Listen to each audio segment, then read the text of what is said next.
Hello, everyone. I'd like to begin by thanking Linda Ellsgood to invite me to come back. Thank you so much. This slide is not photoshopped. This was the tsunami a few years ago. That fella had no idea what was about to hit him. And what I'm going to talk about is something that most people in the world don't know, and that is how food sensitivities impact on chronic disease. LDN therapy is marvelous, just cutting edge, state of the art. Only people with courage are using it, and I hope that expands dramatically. But it's a therapy to treat a condition. I'm going to talk about what might be interfering with the effectiveness of your protocols, and that is food sensitivities. And I start with this slide. This is in the Museum of Science in Florence. This is Galileo's finger. And Galileo bequeathed that all of his inventions could be on display for all of posterity as long as they also displayed his finger. It happens to be his middle finger. True story. It was his last message to the church. Who got the last laugh, right? I put this up because I've sat where you are so many, many times in the last 30 years, listening to speakers, and hopefully they're good speakers, and my pen is writing furiously of check this study, check this on this patient, read this, learn more about what this guy is saying. And I've got pages and pages of notes from a weekend event, and I've spent thousands of dollars to come to the event, to travel, to the hotel, the food, the registration, and I go back on Monday morning with pages of notes and don't have time to implement anything. I don't know, have you ever had that experience? There's so much more that you want to do than what you're capable of doing from what you learned. Cutting edge stuff, but there's no time. So I came up with the idea for myself, if there's one thing, just one thing that I walk away from in a weekend seminar, that event was worthwhile, that I implemented into my practice for the rest of my career. Just one thing. I wish I could do 10, but if I did one, I felt it was a worthwhile event. So I hope out of this weekend, one thing that you walk away from is the desire to learn more about how food sensitivities may be setting your patients up and keeping them resistant to the therapies that you're implementing. So what triggers the systemic symptoms initiating the autoimmune syndrome? I'm going to give you, I was told I had 35 minutes, and now I have a little bit more time than that. I'm going to give you just a slight condensed version of a 14-hour training program, just to give you a big picture overview. Genetic predisposition, environmental insult, hypochlorhydria, pancreatic insufficiencies, medications, and surgeries contribute to inadequately digested proteins in the GI tract, irritation, inflammation, dysbiosis, increased intestinal permeability, increased load on liver detox pathways, increased immune complexes in general circulation, molecular mimicry, tissue-specific symptoms determined by genetics and antecedents, and the development of autoimmune syndromes eventually diagnosed as an autoimmune disease. This causes this, causes this, causes this, causes that. And we treat that without ever going back upstream. We try to some degree, but our emphasis is helping our patients feel well. I hope to show you that if we go back upstream, along with our current therapies, that you get much more dramatic results across the board.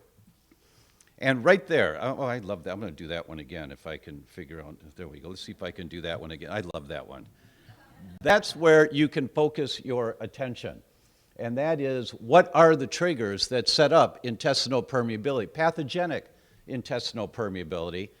What are the triggers to identify? And then what do you do to heal that environment? So the first case, a conjunctival tumor diagnosed as Kaposisarcoma. So here's a 3-year-old girl who presented with a hemorrhagic conjunctival lesion in the right eye. The medical history revealed premature cessation of breastfeeding, intolerance to the ingestion of baby foods, anorexia, and abdominal distension in a 3-year-old. So what's the first thing you think when that comes into your office? What's wrong with the gut? What's wrong with the gut? Her weight and height percentiles were subnormal compared to her age group. From 26 months of age, she had recurrent serous otitis media with systemic antibiotics, which of course has some impact on the gut. Our initial visit showed that the visual acuities were 20/20 in both eyes, but what they found was a spider-like lesion on the conjunctiva. This is her eye. They had her look down and lifted the eyelid up. So you're seeing the pupil in the bottom of the photo, and that's a tumor in her eye. The differential diagnosis of such a conjunctival lesion includes Kaposisarcoma, subconjunctival hemorrhage, malignant melanoma, squamous cell carcinoma, pyogenic granuloma, cavernous hemangioma, lymphoma, keratoCavernous fistula, foreign body granuloma, and lymphangioma. Their presumed diagnosis was Kaposisarcoma because mom was HIV positive. But her blood test for HIV antibodies was negative. So they said, wait a minute, what is this? What is this? So they wanted to do biopsy of the tumor. But the child had, and in order to do the biopsy, you have to put the child under general anesthetic. The child had been diagnosed with celiac disease 2 weeks earlier, and they put her under a general anesthetic in order to do the endoscopy and biopsy. The child had a reaction to the general. So the parents said, well, of course we want to know what this is, but our child's still a little not quite right from the last general anesthetic. We're going to wait a little bit. So the authors of this study, the ophthalmologists, said, we decided to wait and see what happened. Blood tests had shown that the girl had elevated antibodies to a protein of gluten and endomysium antibodies suggestive of celiac, and the endoscopy showed that she had celiac disease. Her parents did not want the child to undergo general anesthesia for the second time, so they decided to follow the gluten-free diet that had been recommended earlier, but wait a week or two before they had the biopsy of the child's eye. So they came back a week later to do the biopsy of the child's eye. That was the difference in 1 week on a gluten-free diet. They did not do the biopsy. They said, what is this? Let's just watch this and see what happens. And it disappeared completely after 2 months. 2 months on a gluten-free diet reversed what had been assumed to be Kaposisarcoma, a conjunctival tumor in the eye.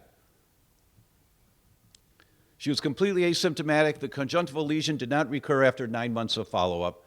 In conclusion, and this is their words, we present a very unusual conjunctival tumor in a patient with celiac disease that showed complete regression by a gluten-free diet. Prompt regression of the conjunctival lesion during gluten-free diets suggests a possible relationship to celiac and an autoimmune process. When you pull at a chain, the chain always breaks at the weakest link. It's at one end, the middle, the other end. It's your heart, your liver, your brain, your kidneys, the conjunctiva of your eye. Wherever your genetic weak link is as you pull on the chain where it's going to manifest.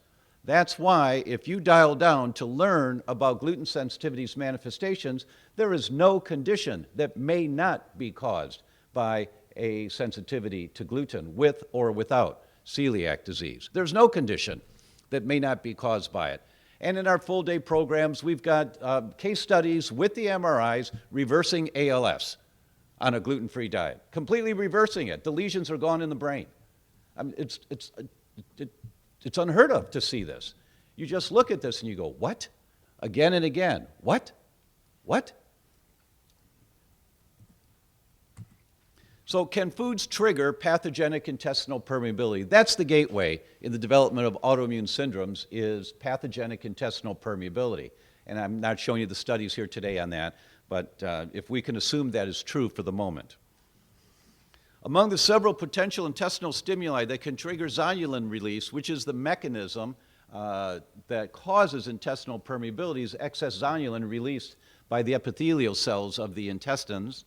Gluten and small intestinal exposure to bacteria causing its byproduct LPS, lipopolysaccharides, are the two triggers that have been identified so far. And I put this one in here, impaired intestinal permeability is, and the underlining is mine, present in all subjects with adverse reactions to food, regardless of the type of immune reaction, whether it's IgE, histamine-based, or non-IgE. If you have an impaired reaction to food, you run the risk of pathogenic intestinal permeability. The intestinal permeability occurs in everyone. Everyone. When you have a sensitivity to a food and you eat that food. And in this study, when these analyses were carried out, all patients were on an allergen-free diet for a minimum of 6 months. And yet they still had intestinal permeability, pathogenic intestinal permeability. Why is that? Because the inflammatory cascade continues. You've got a bonfire in there. You've got an activated immune system. You stop throwing gasoline on the fire. You stop the food that you're sensitive to, but the fire continues. You have to put the fire out. And that's why we talk about, and I just took 40 slides out of this presentation, how to heal intestinal permeability.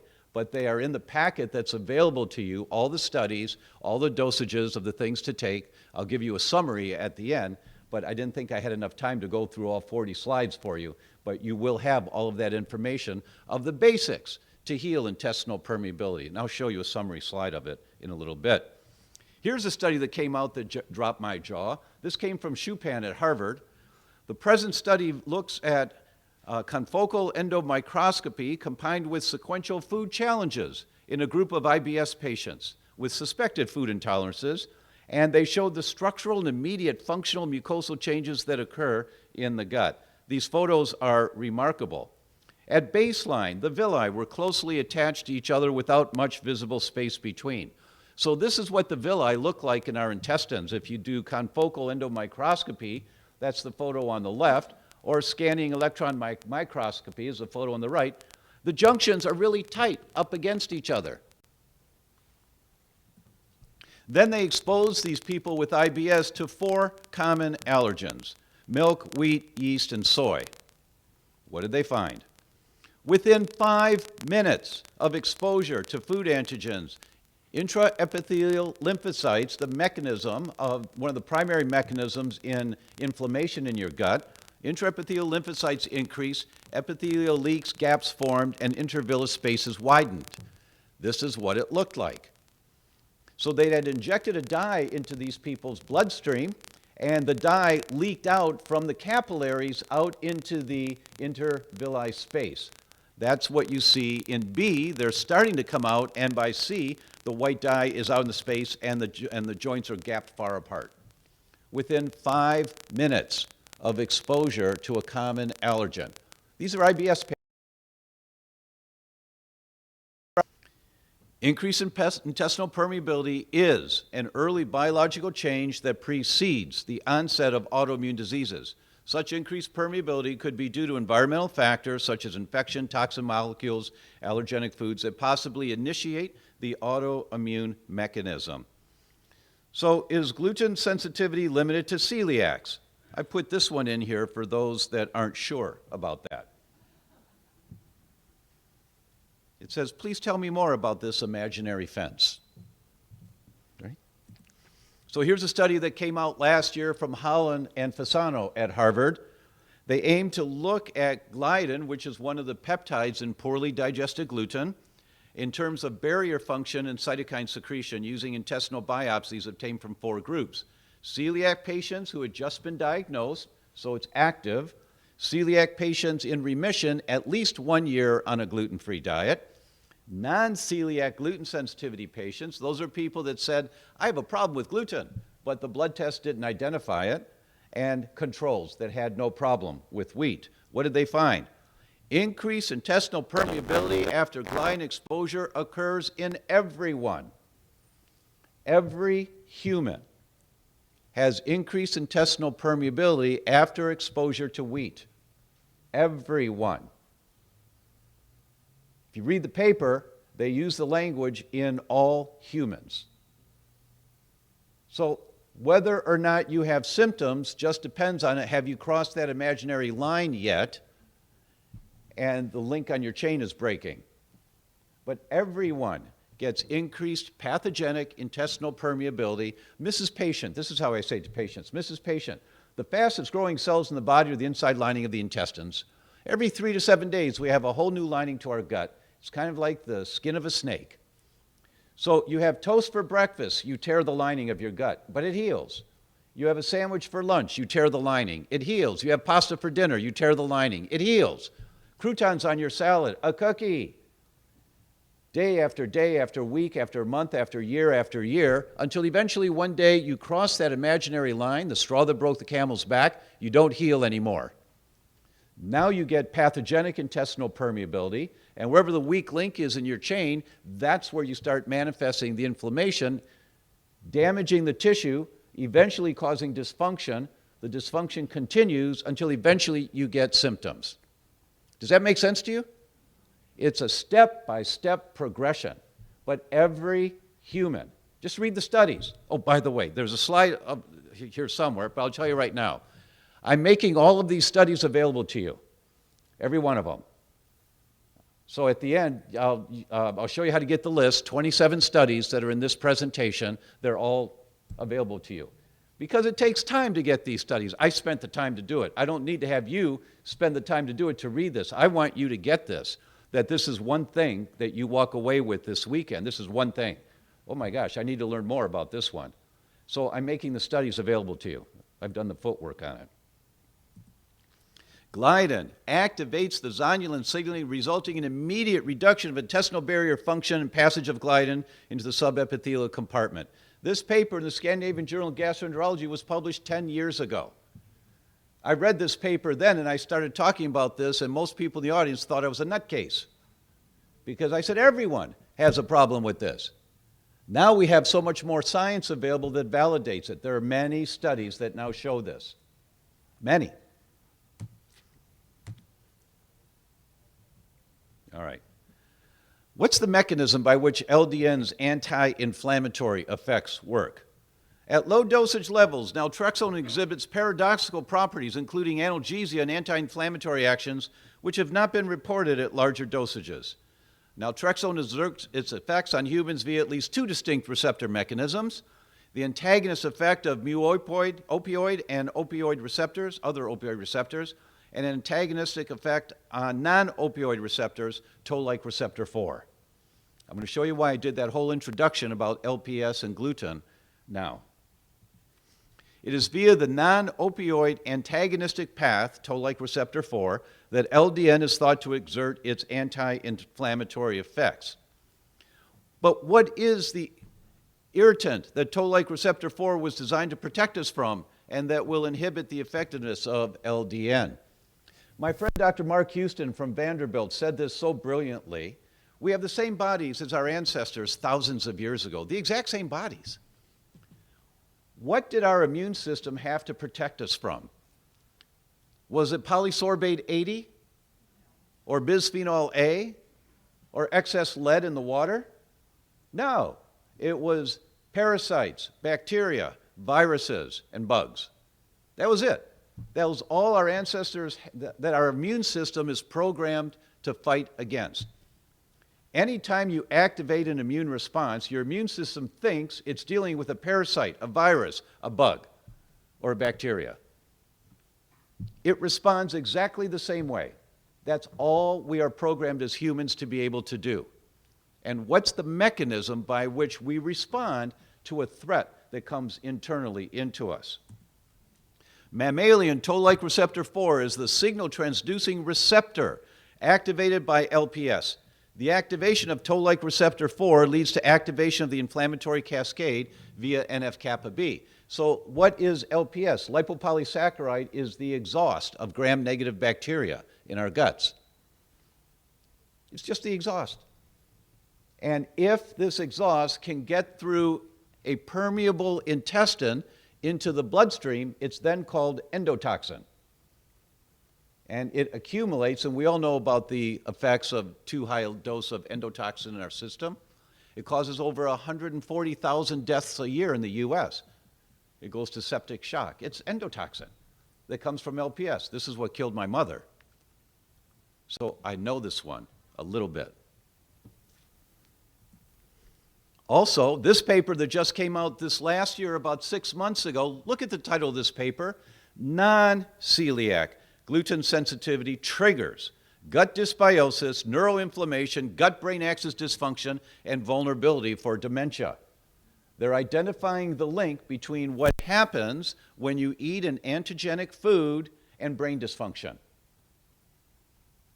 And in this paper, they identified the molecular basis for the inflammatory activity of endotoxin involves Toll-like receptor 4 that induces innate and adaptive immune responses to LPS. However, when pathogenic influence is excessive, meaning there's too much of this coming in because you have pathogenic intestinal permeability, this induces immunopathology. Toll-like receptor 4 acts as a co-receptor for LPS. Now, that's important, but I'm here talking about foods. Now, foods trigger intestinal permeability. When you have pathogenic intestinal permeability, now these food molecules get in of the foods that you eat. They get into your bloodstream, and LPS that's in the gut gets into the bloodstream. It's the pathway that gets it in, is when you eat antigenic foods, triggering intestinal permeability, or if you've been doing that your whole life, like we all have, and you've created a microbiome that is pathogenic, the microbiome itself continues to produce pathogenic intestinal permeability. So when you take the foods out of the diet that you've identified a sensitivity to, you also have to rebuild the microbiome.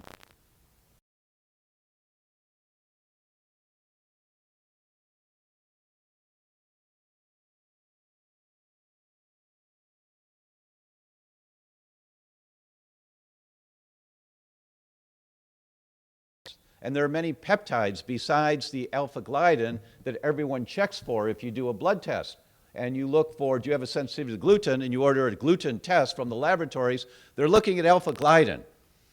That is the most dominant peptide, immunogenic peptide, that comes from poorly digested wheat proteins. But there are over 62 peptides from poorly digested wheat proteins that have been identified in the literature as being immunogenic. Why are we only checking one? There are some labs now that will check more than one, right? But don't get caught just looking at alpha-gliadin.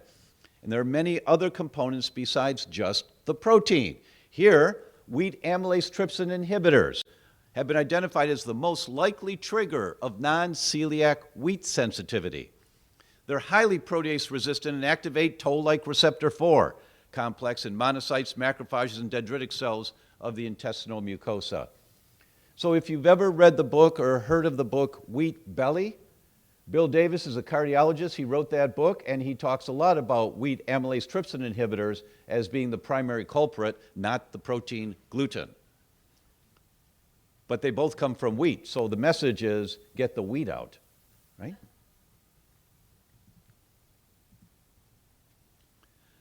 The more LPS or wheat peptides that pass through a permeable intestine, the stronger the inflammatory response and the more difficult for LDN to exert its anti-inflammatory benefits via Toll-like receptor 4.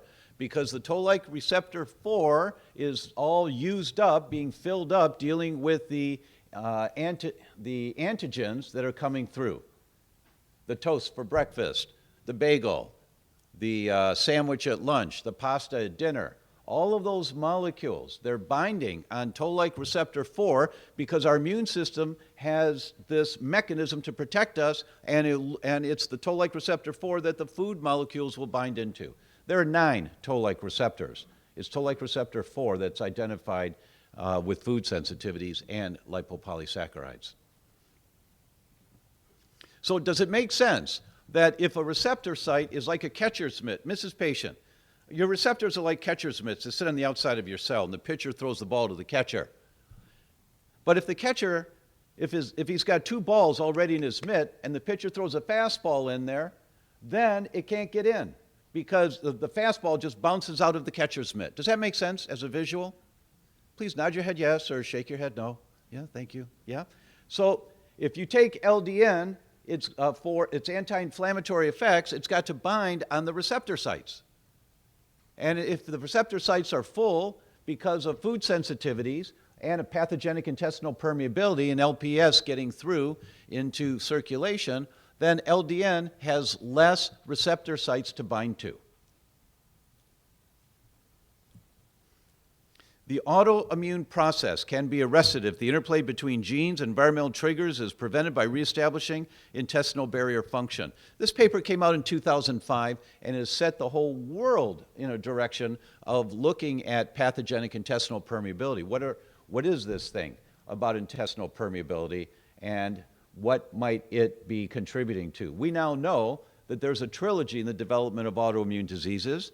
There's a genetic vulnerability, there's an environmental trigger, the straw that broke the camel's back, and there's pathogenic intestinal permeability. So there are a number of papers that say now you can arrest the development of autoimmune disease by healing the gut. And by healing the gut, you reduce the influx of these food allergen peptides and LPS so that the LDN that we're taking can get in and bind on receptors to get their job done. I propose that you will see much greater results, higher percentage success rate, and stronger success rates when you identify food sensitivities in your patients as a bottom line foundational approach every patient that comes in. Not only because of the dramatic changes that you see when you address the gluten sensitivity and reverse tumors and reverse ALS and reverse rheumatoid. And just go to the literature. You will see there are hundreds and hundreds of studies of the impact of reducing food sensitivities. So this is the gift. All 27 studies are available to you for free. Just go to my website, which is theDr.com, theDr.com/LDN, and they're there for you. And 15 of the 27 studies are the full articles. If the article is for sale, if they're selling it, I can't give it away for free. But the ones that were free, you just had to find the site and download it. They're all there for you, right? But those that are not available, the entire article, the abstract is there for you, and the link to the PubMed so that you can get the article if you want.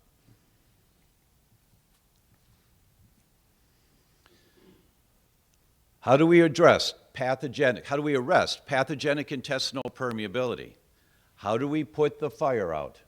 This is where I let 40 slides go. But this is the summary slide. These are the basics to address pathogenic intestinal permeability. First, stop throwing gasoline on the fire. That's the elimination diet. You eliminate the foods the person is sensitive to. So you have to speak to your laboratories about what tests you want to do in order to identify, is a person sensitive to particular foods? So you identify the foods that a person is sensitive to and get them out of their diet. Can they have a little? No, they can't. Mrs. Patient, when you get a vaccination for measles, they give you a shot of the bug measles. Your brain says, what's this? This is not good for me. And in your immune system, you have generals, Army, Air Force, Marine Corps generals sitting around with nothing to do. And your brain says, General, you now are General Measles. Take care of this. General Measles builds an assembly line. The assembly line starts producing soldiers that are trained as assassins to go after measles. Those soldiers are called antibodies. And your body starts making, and you have an assembly line, and your body starts making antibodies to measles. When all of the antibodies from the vaccination are gone, General Measles is watching this. And General Measles says, okay, turn off the assembly line. We don't need any more soldiers right now. None of us should have measles antibodies in our bloodstream right now, unless we've been exposed. But General Measles is vigilant the rest of his life. The rest of his life. If you're ever exposed to measles, he just has to flip the switch. He doesn't have to build the assembly line again. That's why if you go to Africa, you need vaccinations for yellow fever, dengue fever, all these strange diseases months and months before you go. But if you go back 15 years later, you just need a booster shot 2 weeks before you go. You just have to wake up General Measles, right? General Measles is called a memory B cell. The only food that's ever been identified, as far as I know, for which we make memory B cells is gluten. If you have elevated antibodies to gluten, it's for life because you have memory B cells to gluten. They never go away. So you can't have a little. My cute answer is you can't be a little pregnant. You cannot have a little gluten. And then I explain the General Measles concept to them, and they get that. They understand. They don't like it, but they get it. Well, I feel fine if I have a little once in a while. We'll put that on your tombstone. Because you don't feel when you have elevated antibodies to myelin, or you don't feel when you have elevated antibodies to cerebellum, as it's killing off your cerebellum. I did 316 patients in my practice, consecutively. Every patient, if they were 2 years old or older, and the oldest was 90, I think, they received a blood panel that included IgA, IgG, and IgM to gliadin, deamidated gliadins, gluteomorphins, that's another peptide of gluten that binds onto opiate receptors, casomorphins, that's the opiate peptide from dairy, milk butyrophilins, myelin basic proteins, cerebellar peptides, corn, soy, egg, and transglutaminase. Every patient got that blood test. Every patient. Of those people, 64% of all of them had at least one elevated peptide to gluten. 64% of everyone that presented in my office. We'll publish this next year. Of those that had elevated antibodies to gluten, 26% of them had elevated antibodies to cerebellum, because there's a cross-reactivity between Purkinje cells and some of the peptides in gluten. So your immune system makes antibodies to gluten traveling through your bloodstream, and there's the most common peptide is 33 amino acids long, but I'm just going to say AABCD. I'm not going through 33 letters. So you have antibodies going after AABCD. Well, those antibodies going through the bloodstream everywhere, and they go up into the brain, and they go, oh, look, AABCD, because the cerebellar peptides, the Purkinje cells, have that sequence, AABCD, as part of their protein composition. Or your thyroid, or your liver, or your kidneys. It just depends on what tissue you're looking at as to where's the weak link in your chain where gluten may have a manifestation for you. That's why that paper about gut dysbiosis, non-celiac gluten sensitivity, and dementia, and they just talk about the mechanism. They show you the studies on that. This is like, what? What? So Mrs. Patient doesn't feel when she has a piece of Kathy's birthday cake and she hasn't had gluten in a month, but she's a piece of cake. Oh, is that good? Maybe the next day she's a little tired, but she doesn't feel anything else. But if the weak link in her chain is her cerebellum, now she has elevated antibodies for at least 2 to 4 months from one exposure. You turn on the memory B cell to measles, you've got elevated measles antibodies for 2 to 4 months. Just ask any immunologist, and they'll go through it with you. One exposure, turn the system on, you start producing the antibodies, they stay for a while, but then after the mechanism turns off, you don't produce more antibodies, you still have the lifespan of the antibodies that have been produced, causing damage, right? So you don't feel, Mrs. Patient, when your cerebellum is being attacked for 26% of the people that have a sensitivity to gluten. You don't feel it. So you can't let them slide, say, I feel fine if I have a little once in a while. So excuse me for being direct about this, but we can't give them less than accurate information. You may not like it for yourself, and you may have a sandwich at lunch. It's up to you. But the information we give to our patients needs to be as current as we can be. That's why you've got all the studies. And this may take you 3 months to look through these studies, but just look and see if what I'm telling you is correct or not. We have to up our game in terms of, as a society, in terms of what we let our people eat. Are you kidding me? The New England Journal of Medicine now tells us that children born today have a shorter expected lifespan than their parents for the first time in the history of the human species. And we let them keep eating this food. Jeffrey Smith of the Institute for Responsible Technology just hosted an interview online with Zach, what's Zach's last name? Bush, thank you. Marvelous, marvelous interview. We all need to listen to that interview about the mechanism of how GMO foods activate intestinal permeability, and the whole cascade of what I just talked about begins. It just aired last Tuesday, and it's online free. Just go to Institute for Responsible Technology and you'll find it. It's a 1-hour interview. I listened to it last night at dinner while I was eating my dinner. Marvelous. The science is unquestionable now about this. And when you listen to this, do you continue to eat GMO foods? understanding what they're doing to us. It's beyond epidemic, it's pandemic now. Okay. So where may the systemic symptoms come from with autoimmune syndromes? Genetic predisposition, environmental insult, hypochlorhydria, pancreatic insufficiency, medications and surgery cause inadequately digested proteins in the GI tract, irritation and inflammation with an activated immune system causing intestinal permeability, increased load on liver detox pathways, increased immune complexes in general circulation, tissue-specific symptoms determined by your weak links, and development of autoimmune syndromes. And that's where we can focus our attention to all of this. Of course, for a functional medicine practitioner, we might look at all of it, how much hydrochloric acid we're producing, and many other factors. But if you dial down on permeability, if you focus on that one, dramatic effects on the effectiveness of LDN therapy and also the general well-being of your patients. You can enhance the effectiveness of LDN therapy by reducing the noxious stimulation of Tolllike receptor 4 from LPS and gluten peptides. Address the intestinal permeability. So we have a full online certification program that goes through all of this. It's 14 hours of training that's available for any of you that want to learn more. Make sure to take care of yourselves this weekend.